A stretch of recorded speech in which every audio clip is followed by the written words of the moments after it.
How's it going, everyone? Welcome back to the channel. Chris here, bringing you one from Corgi, but 1/48 scale. We're bringing you a World War I bird right here. This is a pretty recent one. This is an Albatros D.V or D5. I think it's a fairly new release. I only just got it myself just not long ago. Now, this particular aircraft, of course, is from Jasta 5, also known as the Green Tails. This was the personal aircraft flown by Leutnant R Wolf. Now, a Jasta 5's aircraft would be a squadron filled with many colourful aircraft, and it did have the third highest victory tally for the Germans during World War I, with 250 aerial victories for the loss of 19 of their own pilots killed in action. Now, this squadron was also the first posting for a Mr. Hermann Göring during his World War I career. Now, Wolf's aircraft here was especially decorated, paying homage to his heritage. Now, it would be adorned with the Bavarian coat of arms and also the blue and white diamond pattern there. And the livery was one of the most colourful to fill the skies. And so I should make an absolutely awesome looking model. So how about I stop talking and we see if we can get this lid off. Ooh, and what do we see? Really colourful aircraft. So it does come with a collector card. The usual, limited run of 1,000. So, yep, if you want it, only 1,000 in the world. We'll get there grabbing hands on one of these. So let's pull this straight out. It should be a relatively easy affair. These World War I aircraft models are pretty basic. You don't have to put anything on them. You just got to struggle with the box and hope they actually come out without any damage. Alrighty, so we do have the stand for it. It's all plastic. That is, yep, everything on this is plastic. So that is your stand. We just put the model monkey out of business for today. Alright, we'll move that out of the way and let's see. I'm always wary about grabbing, actually I'll double check to make sure there's nothing holding underneath. Sometimes there's like a screw and I don't want to be caught that way. Where do we get some poppage? Geez, the popping area, like the little tabs to push in are right down in there. Really hard to get your fingers to, so, but we did it.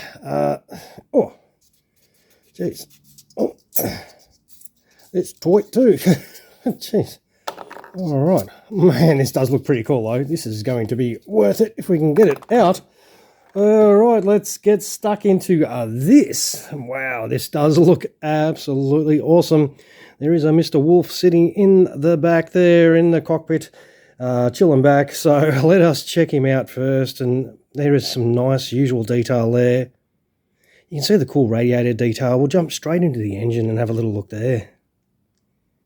Man, that is nuts. The propeller, they do not spin very well, but there is some really great wood grain finish on there. And the stamping on the blades themselves, that looks absolutely brilliant. Now let us check out the details. Look at that blue and white diamond. Wow, this livery is just crazy. Obviously green tail there. The Bavarian coat of arms. It does have the wire bracing as per usual, which is one of the things that really make these models stand out, is just that intricate wire rigging there that is throughout the whole model. That is really insane as well. It's really well done. You can see the ribbing, the fabric ribbing. Yep, that looks awesome. So the wheels, they do roll. Underneath does have some really reasonable detail underneath there. I gather the big W is for Wolf. Big stand hole there is for the stand. Little skid on the back there. But overall, another fantastic looking model. Yeah. The same pattern down either side with the coat of arms and everything like that. That does look really nice. Yeah, another fine effort here from Corgi, I think. And of course, well, it's not going to be that hard. You just chuck it in your stand hole And that is your Albatros in the skies. We'll zoom out a fraction so it's not totally in your face, but yeah, there's another fine looking model, of course. The Corgi World War I range is fantastic. I really like it. And hopefully if you're watching this video, you like it as well. Now, let's see what this will weigh, I suppose. We'll bring our scales in and chuck this bird, the old Albatros, on the scales.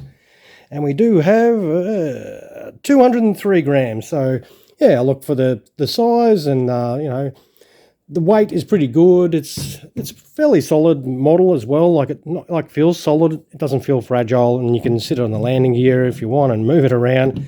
You can sort of, you know, you don't have to be too fragile. Nothing's going to drop off it. So I am definitely pretty happy. Just probably, yeah, the old propellers are a bit stiff these days, but look, I'm getting older. It's getting harder for me to move around at times as well. All right, what I'll do though is I'll take some photos of that and throw them on at the end of the video like per usual. And if you want to check this out without my fingers all over it, you're welcome to keep watching. If you don't, just switch off now to another video. But I will say thank you very much for watching. And of course, if you liked what you saw, don't forget some of those my way. Of course, drop a comment below if you've got something to say about this. And don't forget to subscribe to the channel if you're enjoying what you're watching and you haven't done that yet. And most importantly, I want to thank you, the viewer, for watching. And I always do appreciate it. You all have a fantastic rest of your day. Cheers, everyone.